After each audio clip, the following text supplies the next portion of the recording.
ही खतरनाक यहाँ के रास्ते, मतलब बिल्कुल खाली, कोई आने जाने वाला नहीं। मैं हॉस्पिटल से निकल के और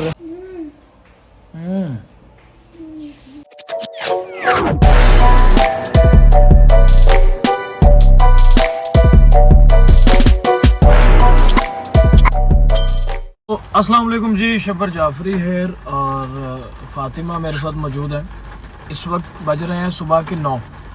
अच्छा, एक हल्की सी चीज़ आपके साथ शेयर करनी थी, चाहे आप इसको एक पब्लिक सर्विस मैसेज समझें या अपने इस भाई की तरफ से एक सलाह मशवरा समझें या कुछ भी। होता यूँ है कि आज रात के तकरीबन 3 बजे फातिमा मुझे उठाती हैं और उठा के बोलती है कि मेरी ना तबीयत ख़राब हो रही है और सेवियर पेन है मुझे।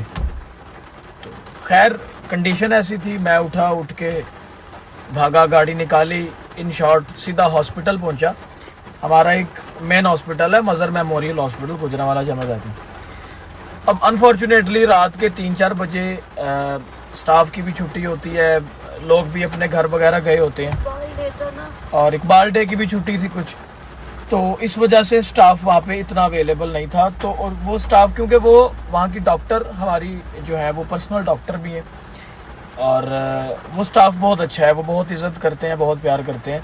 तो उन्होंने कहा कि शब्बर भाई इस वक्त तो मुश्किल है, हमारी मशीन्स भी बंद है, स्टाफ भी नहीं है, तो आप कहीं और ले जाओ, क्योंकि बंदा जाए तो कित्थे जाए। ये मालिक का, उसकी ज़ात का, मोहम्मद वाले मोहम्मद अलैहिस्सलातु वस्सलाम का लाख लाख करम है कि गाड़ी जैसी एक नेमत से नवाजा हुआ है। वरना अगर इस दौर में जितना मुश्किल है रहना, अगर ना होता तो इंसान किस तरह जतन करता हुआ मंजिलों तक पहुंचता है और अपनी तकलीफ दूर करने के लिए क्या क्या करता है।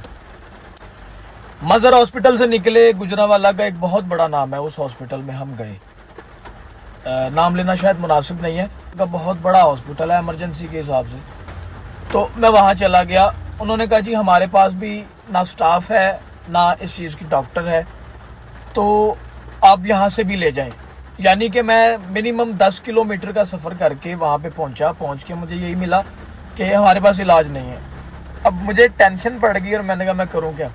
खैर at the end civil hospital हमारे ज़हन में आया और मैं फ़ातिमा को लेके सिविल हॉस्पिटल चला गया। पहले जो भी प्रोसेस है उनका पर्ची, अब आपको मैं क्या बताऊँ वहाँ पे क्या हालात थे पानी के। मैं हॉस्पिटल से निकल के और बड़ी मुश्किल से जो है वो गाड़ी तक पहुंचा, वो सामने हॉस्पिटल है। उसके बाद मैंने पर्ची बनवाई। पर्ची बनवाने के बाद वो मुझे मुन्ना भाई फिल्म में से एक सीन याद आ गया, जिस तरह वो कहता नहीं कि वेटिंग लिस्ट में फॉर्म भरना ज़रूरी है, कि वही सीन हुआ था। अब खैर अंदर गए, पता नहीं कहाँ पे जाके वो एंड पे स्टाफ ने बड़ा हमारे साथ किया। वहाँ के हालात इस तरह के थे, हॉस्पिटल के जो नॉर्मल होते हैं, लोगों को देख के आवाज़ आ रही है, टेंशन इस किस्म की, ज़मीन पे लेटे हुए हैं, ऊपर कंबल लिए हुए हैं, दिस एंड दैट। खैर फातिमा का इलाज हुआ, 4-5 चक्कर लगे, फ्री ऑफ कॉस्ट हुआ सिविल से, लेकिन दोबारा ड्रिप लगवाने हम मज़र में आए। ही खतरनाक यहाँ के रास्ते, मतलब बिल्कुल खाली, कोई आने जाने वाला नहीं। 1-2 लाइट्स ओपन है यहाँ पे, तक नहीं थे। मेडिकेयर वाला रास्ता तो बिल्कुल खाली था, मैं बस दिखा नहीं सका क्योंकि परेशानी में कौन कैमरा ऑन करके बैठे। यहाँ से जाएंगे एक और हॉस्पिटल में, क्योंकि सिविल हॉस्पिटल में एक भी बेड खाली नहीं था।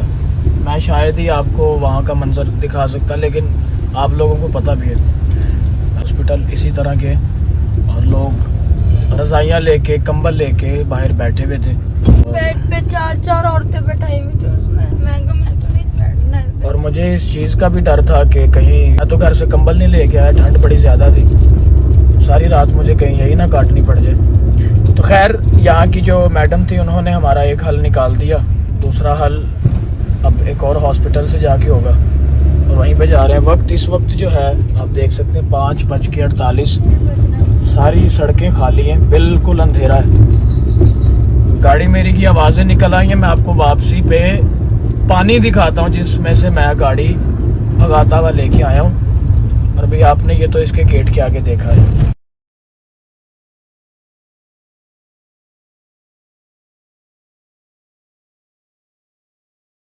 मुझे नींद भी बहुत ज़्यादा आ रही थी और मैं वो 4-5 घंटे किस तरह गुजारे हैं वो सिर्फ मैं जानता था। हल्की सी आवाज़ आती थी तो उठ जाता था, उठ के बैठ जाता था, कभी मोबाइल यूज़ करता था तो कभी साथ वाले बिस्तर पे पड़े मरीज़ों के खराटे सुनता था। लेकिन खैर एट द एंड आले मोहम्मद का बहुत बहुत शुक्र है कि मौला ने बहुत जल्दी सेहतयाबी दी और उनके फजल व करम से हम एक अच्छी तरह से इलाज करवा के वहाँ से आए। अब आपके ज़हन में इस वक्त चल रहा होगा कि आखिर हुआ तो हुआ क्या है, तो वो मैं आपको इस वीडियो के एंड में बताता हूँ, जो कि वाकई एक बहुत बड़ी गलती थी। भाईजान देखें ख़त्म हो गई है,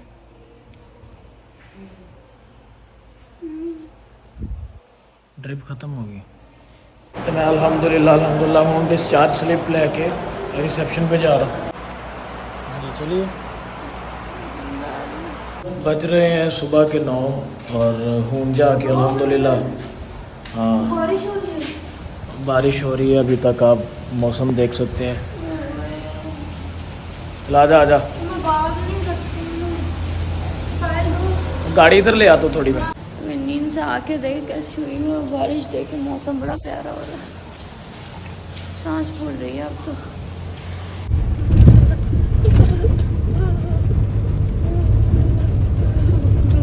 करो ना कुछ, दरी लेके आए हैं ना कोई रजाई लेके आए हैं। जुरा वाला का मौसम है और जब यहाँ से निकले हैं 3 बजे हुए थे जब घर से निकले हैं और यहाँ पे ये एक एरिया है फतोमंड का और इसके करीब मैं आपको क्या बताऊं कि जिमें कहते हैं ना गोडे यानी घुटनों तक पानी था यहाँ पे। अभी आप साइडों पे देख सकते हैं गाड़ियाँ नहीं गुजर रही थी और इस पानी में मेरी स्पीड जो थी वो 40 की थी, ठीक है, गाड़ी के हिसाब से, पानी के हिसाब से, जिस तरह से वो लहरें आ रही थी।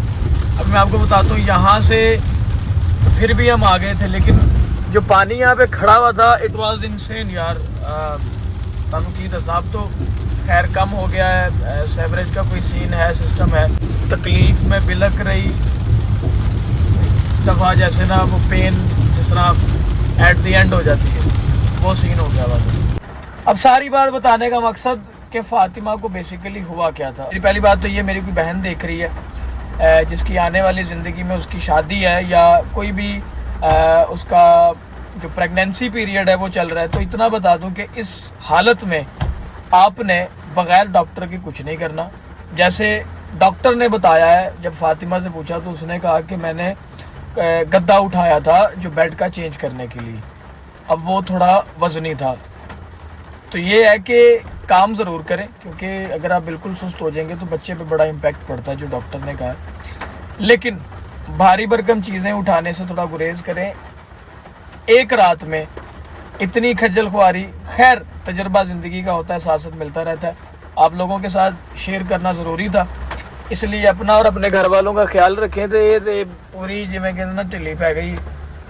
अब अल्हम्दुलिल्लाह विद द ब्लेसिंग ऑफ मौला आज तक मेरा किसी हॉस्पिटल में शायद इक्का दुक्का, सिविल में ज़्यादातर चक्कर लगा, वो भी एब्डोमिनल पेन होती है कभी कभी, वरना मालिक का लाख लाख शुक्र एहसान है, अल्लाह नज़र बद से बचाए, बहुत कम गए। तो हॉस्पिटल्स का इतना नहीं पता।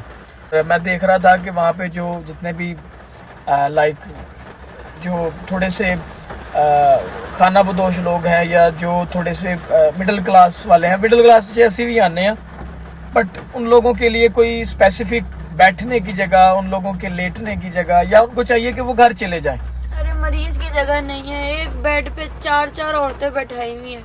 औरतें भी अब बेचारी हाल से बेहाल हो रही है। डॉक्टर है, एक कुर्सी पे बैठे हैं, दूसरे पे टांगे लपेट के बैठी हुई। ये हाल था वहाँ पे। मैं वहाँ पे जाके खड़े के बोले मैं किधर बैठूं, कहने लगी जाइए 3 बैठी, चौथी आप बैठ जाओ। Kindly we are humans to the government of Pakistan. बड़े बड़े हमारे फनकार इस दुनिया से ऐसी चले गए, ऐसी केड़ा होते, खैर पैसे ले ले, लेकिन इलाज थोड़ा, स्टाफ बहुत अच्छा था। जिन्होंने मुझे पहचाना उन्होंने बड़े प्यार से बोला शब्बर भाई यहाँ से वहाँ चले जाए, वहाँ से यहाँ कर ले। लेकिन प्लीज़ आप अपना और अपने घर वालों का ख्याल रखिए और हल्की सी भी कभी भी ज़िंदगी में थोड़ी सी तकलीफ़ या हल्का फुल्का अपनी बॉडी में थोड़ी चेंजिंग फील करें तो उसे आपने माइनर नहीं लेना, फ़ौरन भज के डॉक्टर को जाना है। इस तरह के बड़े केसेस हैं। सो अपना ख्याल रखिए, दुआ में याद रखें। फातिमा इज़ नाउ अल्हम्दुलिल्लाह शी इज़ वेल नाउ। अब जैसे ये फाइल है, ये फाइल जब शुरू में थी तो खाली एक गत्ता ते विच एक पेपर सी, तो हुण अल्हम्दुलिल्लाह माशाअल्लाह ये पूरे पेपर भरे ने। गरीब आदमी की की जिंदगी है यार, इत्थे ये गरीब आदमी जानदा। कोई नहीं यार, दुआ कर मैं मुल्क दा वज़ीर आज़म लग जा छेती, इंशाअल्लाह सारियां बीमारियां तकलीफ़ां बाहर दे मुल्क है। हल्का सा बुखार हुआ, फ्लाइट कराई अमेरिका, ओए होए होए क्या जिंदगी। हल्का सी कोई एवं पेन उठी तो सीधा है, ये अच्छी बात नहीं है। कॉन्स्टिपेशन हुई तो आप जो है जर्मनी जा रहे हैं, बड़ी अच्छी बात है। दुआ करें जी वज़ीर आज़म बने मुल्क के। बिल तो मेरा पाटेगा ना। खैर ओके, टेक केयर, अल्लाह हाफिज़, अपना बहुत सारा ख्याल रखें, दुआ में याद रखें। फी अमानिल्लाह, will meet you in the next vlog. अल्लाह हाफिज़, जज़ाकल्लाह। तो मैंने बहुत नींद आई।